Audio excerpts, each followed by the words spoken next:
కోడూరు అయ్యప్ప స్వామి దేవాలయంలోని మూల విరాట్టులకు అలంకరించేందుకు 1,50,000 విలువ గల వెండి కవచాన్ని గ్రామానికి చెందిన పూతపోయిన సూర్యప్రకాష్ రావు బహుకరించారు. మంగళవారం ఆలయ వద్ద ఆలయ ధర్మకర్త బడే భావన్ నారాయణ, ఆలయ ప్రధాన అర్చకులు కుమ్మూరు శ్రీను గురుస్వామిలకు ఈ వెండి కవచాన్ని అందజేశారు. అనంతరం అయ్యప్ప స్వామి వారికి అర్చకులు అలంకరించి ప్రత్యేక పూజలు నిర్వహించారు. కార్యక్రమంలో ఆలయ కార్యనిర్వహణాధికారి కార్యదర్శి ఇంకొల్లు అశోక్ మహారాజ్, కమిటీ సభ్యులు మత్తి సురిబాబు, వడ్డే ఎర్రబుజ్జి, తోట శ్రీనివాసరావు మరియు కొట్టు రమేష్, యనమదల సుబ్బారావు తదితరులు పాల్గొన్నారు.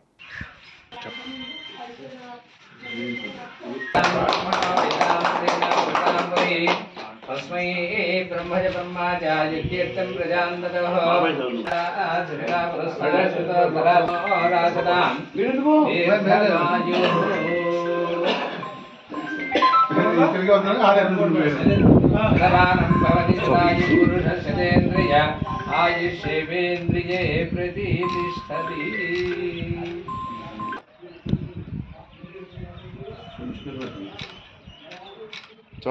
అందరికీ నమస్కారం.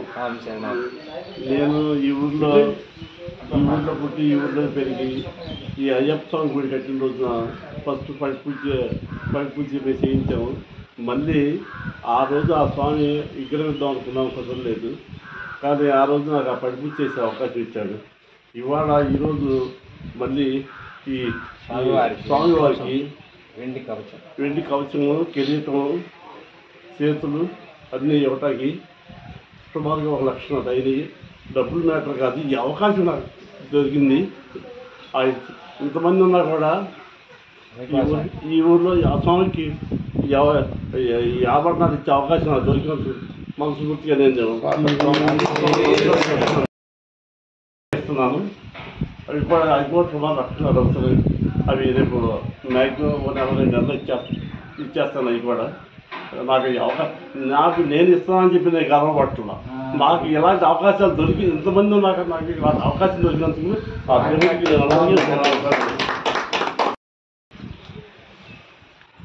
పూతపోయిన సూర్యప్రకాష్ రావు గారు కోడూరు వాస్తవ్యులు. ఆయన ఫస్ట్లో కూడా 90 ఆ టైంలో కూడా మా దగ్గర అందరి దగ్గర మాల వేసుకుని ఇక్కడ శబరిమల యాత్ర చేయడం జరిగింది. తర్వాత అయ్యప్ప స్వామి దేవాలయం నిర్మించిన తర్వాత 2005లో స్వామివారి యొక్క పడి పూజ చేయడం జరిగింది. వారు ఇక్కడే కాకుండా తూర్పు వైపు రామాలయం ఒకటి నిర్మించడం జరిగింది. అక్కడ స్వామివారి ప్రతిష్టా కార్యక్రమం అన్నీ చేయడం జరిగింది. అక్కడ కూడా ఆ విగ్రహాలకి వెండి కిరీటాలు అవన్నీ కూడా 1,50,000 తయారు చేయడం జరుగుతోంది.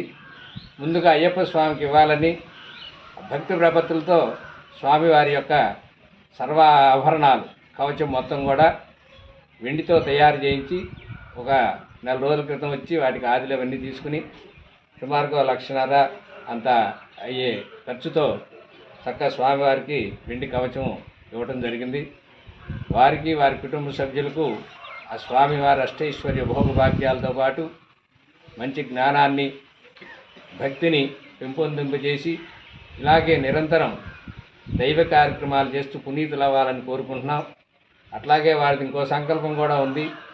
తూర్పు వైపున ఆ రామాలయం ఎదురుగా చిన్న కళ్యాణ మండపం కూడా కట్టాలని నిర్ణయించడం జరుగుతోంది. దాన్ని కూడా ఆయన కృషి చేసి కట్టాలని సంకల్పం ఉంది. అవన్నీ కూడా నిర్విఘ్నంగా జరగాలని, అయ్యప్ప స్వామి వారు అలాంటి ఖ్యాతిని ఇవ్వాలని కోరుకుంటూ స్వామివారి యొక్క ఆశీర్వచనం.